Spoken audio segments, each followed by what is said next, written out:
So hey everyone, welcome to back our channels। तो I hope आप लोग बढ़िया होंगे, अच्छे होंगे और स्वस्थ होंगे और हेल्थी होंगे। तो एवरीबॉडी, आज के वीडियो में हम लोग पढ़ने वाले हैं सार्थक अंक, सिग्निफिकेंट फिगर। एकदम मस्त एंजॉय के साथ हमारे चैनल पे आप सभी लोग बने रहिए और अच्छे से पढ़िए। भले ही छोटा है लेकिन छोटी हाइट बड़ी फाइट, आप लोग को ज्ञान मिलेगा एकदम टाइट। तो चलिए स्टार्ट करते हैं आज का जो हमारा टॉपिक है, सार्थक अंक, सिग्निफिकेंट फिगर।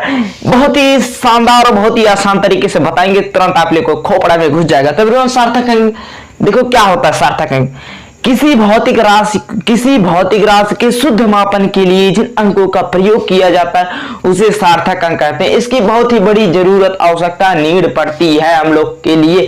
कोई बड़ा सा अंक आ जाए, हमको 2 अंक रखने हैं तो उसको कैसे रखा जाएगा, तो यही इसमें इंपॉर्टेंट टॉपिक होता है। तो किसी भौतिक राशि में सार्थक अंक पहचान करने के नियम होते हैं।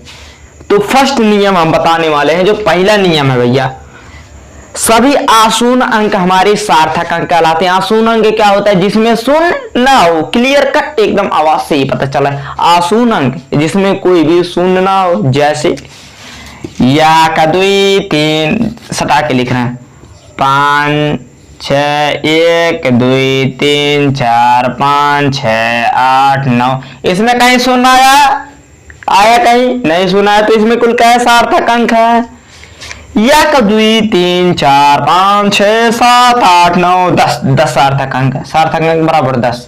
पहला रूल यही है, किसी भी आशून्य अंक में, मतलब सभी आशून्य अंक सार्थक अंक होते हैं। किसी भौतिक राशि को व्यक्त करने के लिए सार्थक अंक का जो नियम है, पहला नियम हमारा यही है कि सभी आशून्य अंक सार्थक अंक कहलाते हैं। अब दूसरा नियम देखो, रूल नंबर 2, बहुत ही आसानी तरीके से, बहुत ही विधिवत तरीके से बता रहे हैं कि शॉर्टकट में आप लोग को सीधा माइंड में घुस जाए, जैसे कि आप लोग कहीं बोले ना। दूसरा ट्रिक देखो क्या होता है।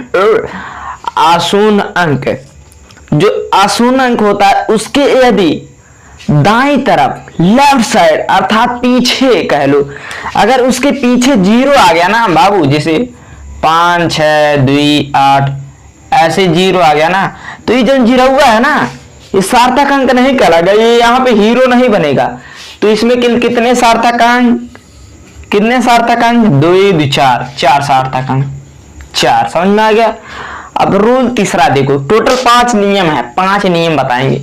रूल तीसरा देखो, अब यदि दशमलव विहीन संख्या में है, ये दशमलव विहीन संख्या में हम बता रहे हैं, यदि कहीं यहीं पे, अब की तीसरा नियम वही बता दे रहे हैं, दशमलव वाली संख्या में, दशमलव विहीन संख्या के अगर लास्ट में 0 आए तो हमारा सार्थक अंक नहीं होता है, जैसे कि ये बताए। अब दशमलव वाली संख्या में, दशमलव वाली संख्या के यदि लास्ट में 0 आता है तो सार्थक अंक कहलाता है। जैसे यहीं पे यही हो गया 5 6 2 8 दशमलव 0 0 0। तो इसमें कुल कितने सार्थक अंक? 2 2 4 2 6 1 7।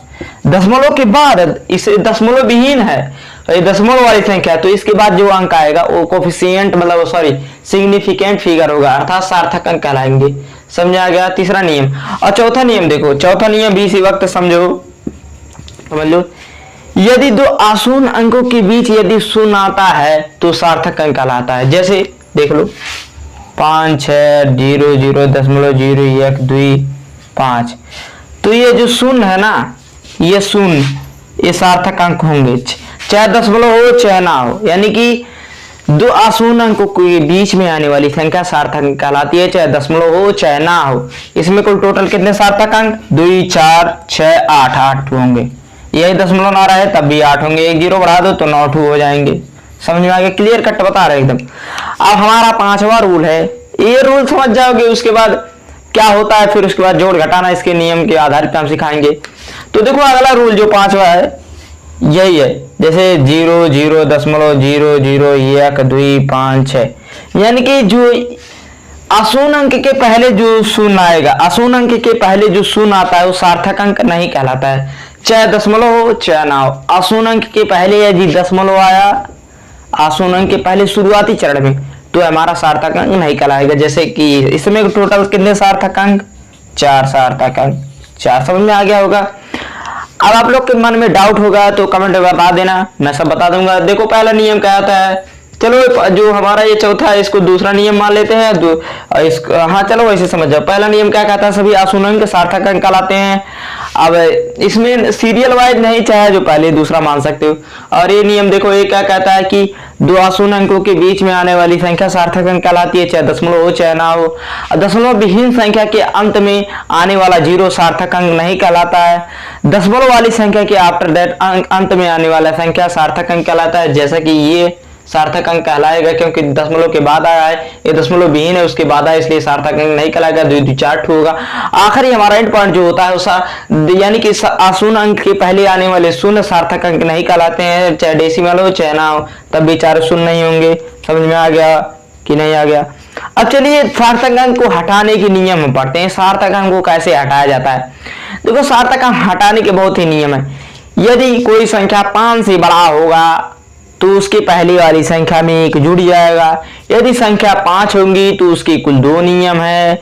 यदि 5 के बाद अशून्य होंगे तो उसके पहले भी 1 जुड़ेगा, चाहे सम हो चाहे विषम। यदि सिर्फ 5 है उसके बाद 0 है तो आगे हम लोग देखेंगे सम है विषम। यदि सम संख्या है तो उसमें चेंजिंग नहीं करेंगे, यदि विषम है तो 1 जोड़ देंगे। बस यही हमारा टॉपिक है। आइए एग्जाम्पल के माध्यम से आपको समझा देते हैं, फिर आपका सार्थक अंक का जोड़ घटाना गुणा भाग ये हम लोग पढ़ेंगे आसानी से। चलिए सार्थक अंक को हटाने के नियम हम लोग पढ़ते हैं। तो जो पहला नियम हमारा क्या कहता है, पहला नियम देखो, सार्थक अंक हटाने के नियम हम पढ़ते हैं डायरेक्ट। वैसे पहला नियम क्या कहता है, देखो ऐसे मान लो कोई संख्या दिया है 2 8 5 दशमलव 4 1 2 5 6। अब हमको यहीं से हटाना है, यहीं से हटाना है। तो अब हमको 2 अंक लिखने हैं, तो इसको कैसे लिखा जाएगा? पहला नियम यही है, यदि कोई अंक जहां से हमको हटाना रहेगा वो 5 से यदि छोटा है तो उसकी वाली पहले संख्या में कोई परिवर्तन नहीं करते, वहां परिवर्तित रहता है। तो यहीं से हमको हटाना है। तो ये वाली संख्या देखेंगे 5 से बड़ी है या छोटी, आप लोग को एकदम दिखाई दे रहा है क्लियर कट, 5 से छोटी है। तो इसकी पहले वाली संख्या में कोई चेंजिंग नहीं करेंगे, अपरिवर्तित रहेगा। तो इसको ऐसे लिखेंगे 2 8 5 दशमलव 4 1। यही हमारा आंसर हो गया।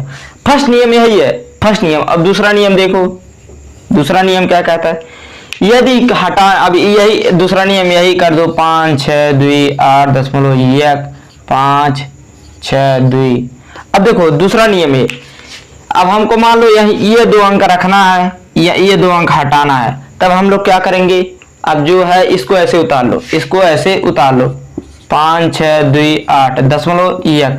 अब देखो ये संख्या 5 से बड़ी है, 5 से बड़ी है 6 है, तो इसके वाली पहली संख्या में 1 जोड़ देंगे, बस यहाँ पे 6 हो जाएगा। बस यही हमारा आंसर हो गया। समझ में आ गया? पहला नियम क्या है, यदि कोई संख्या जहां से हमको हटाना है वो संख्या 5 से छोटी है तो उसके मान में कोई चेंजिंग नहीं करेंगे। यदि कोई संख्या जो हटाने वाली है वो 5 से बड़ी है तो उसके वाली पहली वाली संख्या में 1 जोड़ देंगे। अब बात फंसती है बाबू, जब संख्या 5 पे ही टिक जाए, वहीं से हटाना रहेगा, उसके बाद शून्य आ जाए, तो उसको कैसे करते हैं? तो नियम नंबर 3 देखो क्या होता है। यदि मान लो कोई संख्या दिया है 3.145 सॉरी यहां से करो 3.125। अब यही मान लो दिया है 3.125 0। अब यही दिया है 3.12500। अब इसको कैसे करोगे? अब देखो इसको करने का बहुत ही आसान तरीका होता है। तीसरा नियम क्या कहता है, अब देखो यहीं से हमको हटाना है, मान लो ये 5 को हटाना है, ये 0 को हटाना है, तो ये क्या करेंगे, अब इसको ऐसे उतारो 3.1। अब देखो ये 5 है, इसके पहले सम है तो नो चेंजिंग, इसको हटाओ तो इसके पहले सम है नो चेंजिंग, इसके पहले सम है नो चेंजिंग, बस हो गया।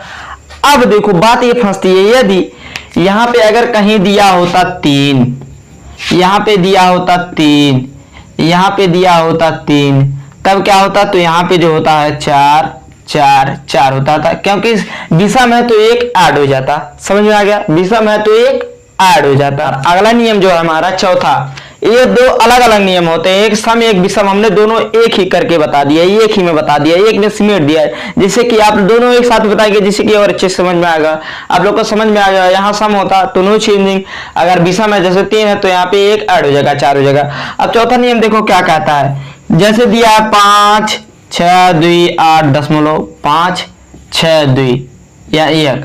अब हमको मान लो यहीं से हटाना है। कहां से हटाना है? यहीं से हटाना है। तब क्या करोगे? अब देखो 5 के बाद क्या है हमारा? 5 के बाद क्या है? 5 के बाद क्या है? सॉरी, यहाँ पे जो होगा, यहाँ पे एक नहीं जुड़ेगा। हाँ, यहां से हटाना था, कोई दिक्कत नहीं। अब आपको मान लो 5 से हटाना है यहाँ से। तब अब देख क्या करोगे? 5 के बाद क्या है? अशून्य है, तो इसमें एक ऐड हो जाएगा, चाहे बड़ा हो चाहे छोटा, चाहे सम हो चाहे विषम। यहाँ क्या हो जाएगा? 0.2 हो जाएगा बस। अब यही ऐसे होता, मान लो 5 6 2 8 0.2 5 2 3। अब यहीं से हटाना होता, तब क्या करते हैं? 5 के बाद देखो अशून्य अंक है, अब इसमें एक ऐड हो जाता, 5 6 2 8 10.3 हो जाता, ऐड हो जाता, क्योंकि दशमलव के बाद अशून्य अंक आएंगे तो उसके वाले पहले वाली संख्या में एक ऐड हो जाएगा। बस ये पहले हमने पढ़ा है, किसी संख्या में सार्थक अंक को हटाने पहचानने के नियम हमने पढ़े। कौन से सार्थक अंक होंगे, कौन से नहीं, किसी संख्या में सार्थक अंक को पहचानने के नियम इसके पहले में पढ़ा। कौन होगा कौन नहीं, किसके बीच में आया, क्या होगा, कैसे होगा, अभी बताएं जस्ट। और ये निरर्थक अंक जो कि फालतू अंक है उसको हटाने के नियम, ये हो गया क्लियर कट। अब आप लोग को इतना अगर समझ में आ गया होगा क्लियर कट, तो आप इसका जोड़ घटाना गुणा भाग कुल कर लेंगे। अब जोड़ घटाना में क्या होता है, अब इसी वक्त थोड़ा बहुत डिस्प्लेन कर लेते हैं, जिसके बाद अगली वीडियो में आप लोग को बहुत ही अच्छे तरीके से सार्थक अंक को जोड़ घटाना बहुत ही अच्छे तरीके शानदार तरीके से समझ में आएगा। देखो, जोड़ घटाने में सबसे कम वाली संख्या जितना रहेगा उतना ही आंसर में देना होगा। जो माप में सबसे कम होगा वही उत्तर में देना होगा, और गुणा भाग में जो कि सबसे कम सार्थक अंक वाला माप होगा उतने ही कम असार्थक अंक के माप में उसका आंसर देना होगा। आई होप आप सभी को वीडियो अच्छा लगा। फ्रेंड वीडियो अच्छा लगा तो चैनल को सब्सक्राइब कर देना, और घंटा जो भी होता है उसको टन टन दबा लेना, जिससे कि नोटिफिकेशन पहुंचती रहे और हमारी वीडियो आप तक, और आप लोग इंटरटेनमेंट के साथ हमारी वीडियो को वॉच करिए और खूब बढ़िया से सीखिए, आगे बढ़िए और हम भी बढ़े।